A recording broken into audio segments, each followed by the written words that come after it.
ओम श्री गणेशाय नमः। श्री आशुतोषाय नमः। पुरुषोत्तम महात्म्य अध्याय 6 और 7। नारद जी बोले, हे पाप रहित, विष्णु भगवान ने गोलोक में जाकर क्या किया, सो कृपा करके मुझसे कहिए। श्री नारायण कहने लगे, हे नारद, श्री विष्णु भगवान अधिमास सहित गोलोक में गए तो वहां क्या हुआ सो मैं तुमको सुनाता हूँ। गोलोक में मणियों के खंभों से सुशोभित भगवत धाम, जिसमें मनोहर ज्योति स्थान विष्णु भगवान ने दूर से ही देखा।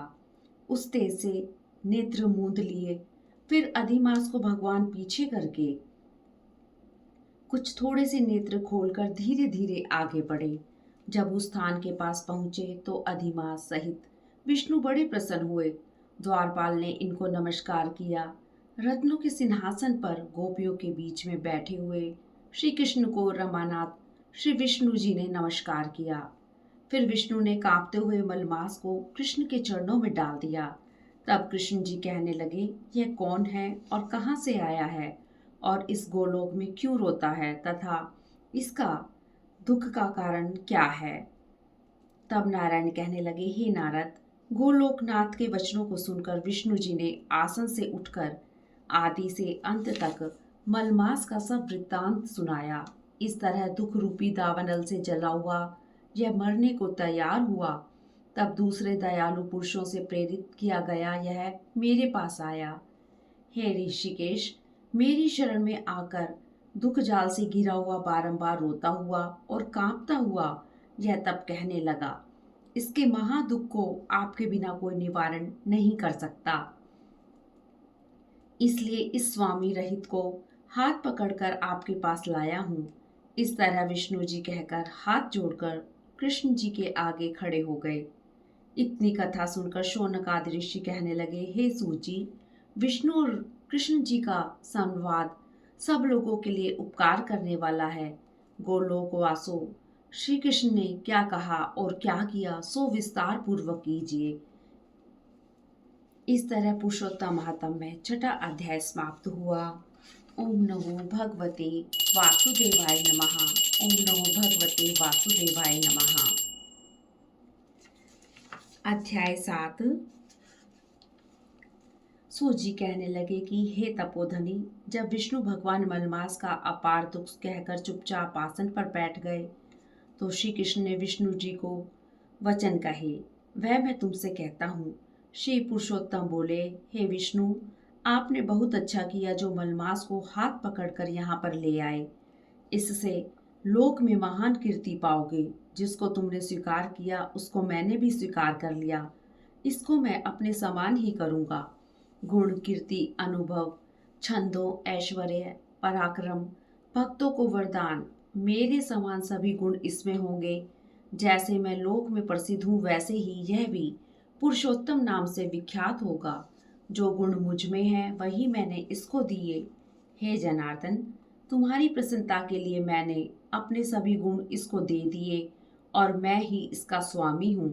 यह पुरुषोत्तम नाम से जगत पवित्र होगा और मेरे समान होकर सब मासों का स्वामी होगा।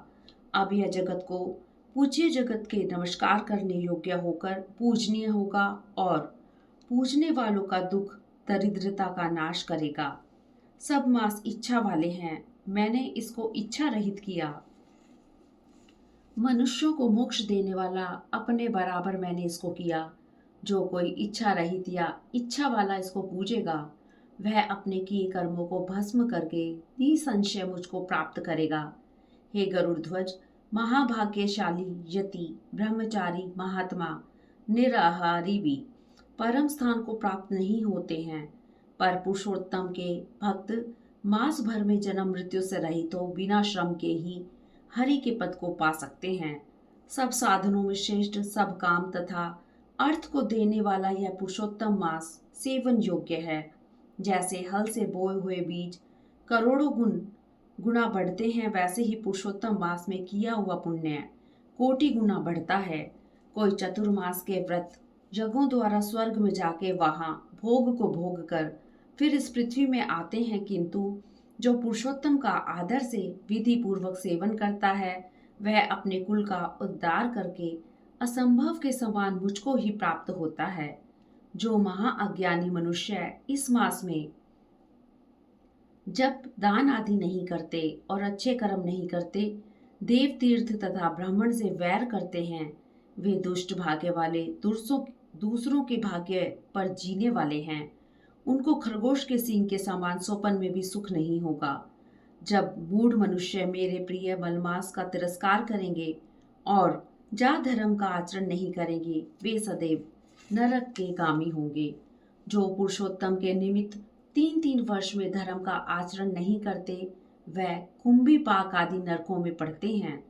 जो अज्ञानी पुरुष स्त्री पुत्र पौत्र आदि के बंधन में फंसा रहता है, वह अज्ञानी दुख रूपी दावानल में पड़ा रहता है।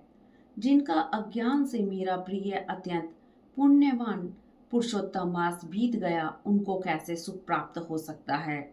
श्रेष्ठ भाग्यशाली जो स्त्रियां पुत्र सुख सौभाग्य के लिए पुरुषोत्तम मास में स्नान दान व पूजन करेंगी, उनको मैं सौभाग्य संपत्ति सुख पुत्र दूंगा, और जो मेरे इस मास को ऐसे ही व्यतीत कर देंगी, उनको मेरे प्रतिकूल और स्वामी से सुख नहीं होगा।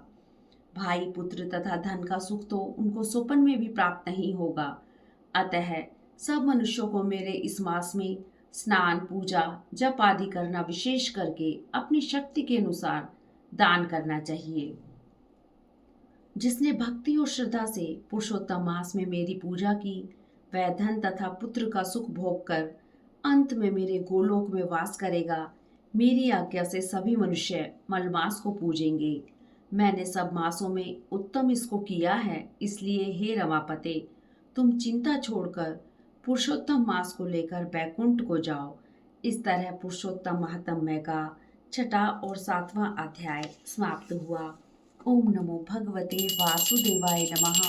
ओम नमो भगवते वासुदेवाय नमः। श्रीमन्नारायण नारायण हरि हरि, भजमन नारायण नारायण हरि हरि, गोविंद नारायण नारायण हरि हरि, भजमन नारायण नारायण हरि हरि। हरि बोल हरि बोल हरि बोल हरि बोल।